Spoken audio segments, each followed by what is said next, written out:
Bharatiya Janata party का 3 क्षेत्रों का यहाँ पर विस्तारक प्रशिक्षण वर्ग था इस कार्यक्रम में, और विकसित भारत मेरा संकल्प यह भी एक कार्यक्रम है। विभाग के अधिकारियों को कुछ आवश्यक निर्देश दिए हैं। हमारे यहाँ एक ग्राम चौपाल का अभियान चल रहा था, 30 दिसंबर को उसके 1 वर्ष पूरे होंगे।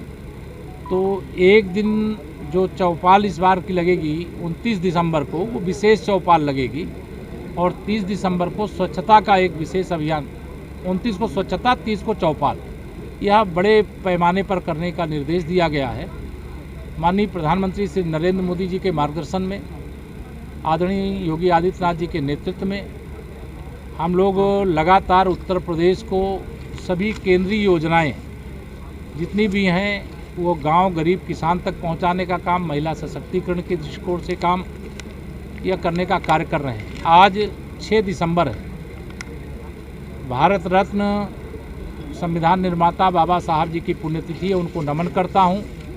साथ ही आज 6 दिसंबर 1992 की भी याद आती है, क्योंकि 6 दिसंबर 92 को ही अयोध्या में श्री रामलला की जन्मभूमि पर जो कलंकित ढांचा था उसको ढहाने का दिन है, और आज शौर्य दिवस के रूप में मनाया जा रहा है। लेकिन अब तो 22 जनवरी का सब लोग इंतज़ार कर रहे हैं रामलला के भव्य मंदिर निर्माण का। देश में भारतीय जनता पार्टी की लहर है। अभी 5 राज्यों के विधानसभा चुनाव में 3 राज्यों में, जहां 2018 में हम लोग हार गए थे, तीनों राज्य प्रचंड बहुमत से भारतीय जनता पार्टी ने जीते हैं। और ये माननीय प्रधानमंत्री नरेंद्र मोदी जी के नेतृत्व की गारंटी का कमाल है। उनकी गारंटी को जिस प्रकार से जनता का आशीर्वाद और समर्थन मिला है, उससे हमारा विश्वास है कि जिस प्रकार से मोदी जी के मन में भारत है, वैसे भारतवासियों के मन में मोदी जी हैं। 2024 के लोकसभा चुनाव में विपक्षी गठबंधन, उसको गठबंधन कहूँ कि ठगबंधन, जो भ्रष्टाचार के दलदल में डूबे हुए दलों के तमाम नेताओं का एक गैंग बन करके रह गया है, और वह माननीय नरेंद्र मोदी जी को 2024 में देश का प्रधानमंत्री तीसरी बार बनने से रोकने में सफल नहीं होगा।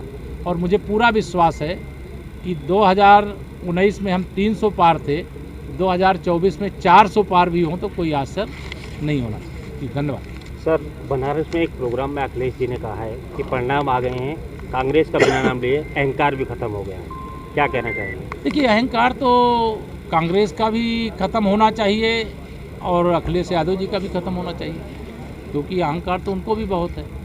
तो हम लोग तो 2024 में उत्तर प्रदेश की 80 की 80 लोकसभा सीटें जीतेंगे। अखिलेश जी कांग्रेस के लिए क्या कह रहे हैं, कांग्रेस अखिलेश जी के लिए क्या कह रही, इससे भाजपा को कोई लेना देना नहीं। क्योंकि 2019 के लोकसभा चुनाव में सपा, बसपा, कांग्रेस और राष्ट्रीय लोकदल, ये चारों मिलकर के हमारे खिलाफ चुनाव लड़े थे। फिर भी हमने उत्तर प्रदेश में 51% वोट प्राप्त किया था, 64 सीटें जीते थे, और इस बार तो हम लोग 80 की 80 लोकसभा सीटें उत्तर प्रदेश की जीतेंगे। राहुल गांधी जी को लेकर के सर एक बयान आया है कि अभी तक तो राहुल गांधी युवराज थे, लेकिन जिस तरीके से हारे हैं चुनाव, यमराज बन गए, क्या कहना है सर? देखिए, मैं ऐसी भाषा का प्रयोग नहीं करूंगा, यह भाषा उन्हीं को बोलने दीजिए, कांग्रेस के लोगों को। हमारी ओर से इतना ही कहना है कि कांग्रेस हो या भाजपा विरोधी कोई भी दल हो और कोई भी नेता हो, हम किसी के प्रति अनादर पूर्ण शब्दों का प्रयोग नहीं करते हैं, सबके प्रति व्यक्तिगत तौर से आदर करते हैं। हमारी विचारधारा सबसे अच्छी विचारधारा है, हमारी नीतियां सबसे अच्छी नीतियां हैं। हमने जो वादा किया जनता से उसको पूरा किया है। हमने भ्रष्टाचार मुक्त भारत बनाने का हमारे प्रधानमंत्री जी ने वादा किया, और कांग्रेस के समय में भ्रष्टाचार इतना होता था कि 100 रुपया में से 15 रुपया पहुँचता था लोगों के पास, 85 रुपया ये सब खा जाते थे। समाजवादी पार्टी के समय गुंडागर्दी चरम सीमा पर थी, आज गुंडागर्दी उत्तर प्रदेश से ख़त्म करने का काम हुआ है। सपा की सरकार के समय बिजली आती नहीं थी, भाजपा की सरकार के समय बिजली जाती नहीं। हमारी सरकार जो सुशासन का वादा, विकास का वादा, गरीब कल्याण का वादा, किसान उत्थान का वादा, महिला सशक्तिकरण का वादा, यह सारे वादे पूरा करने का काम कर रहे हैं। एक और सब सवाल है, गौमूत्र को लेकर के कहा गया है कि सनातन को लेकर के कि भाजपा केवल गौमूत्र वाले राज्यों में ही जीत सकती है। देखिए, भारतीय जनता पार्टी पूरे देश को जीतेगी, और लगातार हम लोग जीत भी रहे हैं। आज 18 राज्यों में या तो भारतीय जनता पार्टी की या भारतीय जनता पार्टी गठबंधन की सरकार है, और जो इस प्रकार की भाषा बोलते हैं वह दिन दूर नहीं है जब तमिलनाडु, केरल और आंध्र में भी कमल खिलेगा और भारतीय जनता पार्टी की सरकार होगी।